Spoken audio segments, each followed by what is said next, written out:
ជំរាបសួរប្រជាសួស្តីពុកម៉ែបងប្អូនអ្នកនេះស្វាគមន៍មកកាន់ Channel នៃលេងស្ទាំងមូតាសាជាថ្មីម្ដងទៀតហើយថ្ងៃនេះខ្ញុំមកថតស្ទាំងទៀតហើយនេះហ្នឹងហើយថ្ងៃនេះមិនសំដៃស្ទាំងមូតាបងប្អូនអ្នកនេះខ្ញុំដៃថ្មីបងប្អូនទាំងអស់គ្នាគាត់តែឃើញសំដៃដឹងដៃថ្មីហើយដោយសារស្ទាំងសាមុនរួចបាត់ហើយនឹងស្ទាំងទី2ខ្ញុំហើយខ្ញុំសាច់ខ្ញុំមិនសំដៃថ្មីហ្នឹងហើយបាទលេងទៀតម្ដងហើយបាទបងប្អូនហ្នឹងហើយមេដែលចិត្តវីដេអូនេះកុំភ្លេចហ្នឹងហើយចូល subscribe ឆានែលខ្ញុំនេះផងដើម្បីទទួលបានវីដេអូថ្មីៗក៏ដូចជាលើចិត្តខ្ញុំក្នុងការថតវីដេអូបន្តទៀតហ្នឹងហើយតែកាលណាខ្ញុំធ្វើវីដេអូមានពីណាមើលក៏អត់តាម subscribe ខ្ញុំបើមានទូចិត្តធ្វើដែរហ្នឹងហើយហើយស្ទាំងនេះបងប្អូនស្អាតណាអានេះស្ទាំងអាឡូបងប្អូនស្ទាំងអាឡូ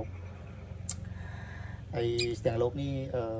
បាទមេនៅស្រុកក្រមអីអញ្ចឹងរៀងច្រើនហ្នឹងហើយខ្ញុំច្រើនបាទខ្ញុំនៅ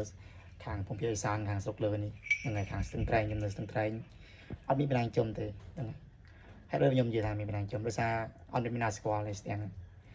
ភាគតិចសង្ឃថា97%មានណាស្គាល់ទេដោយសារខ្ញុំទៅដើរទិញសំដៃ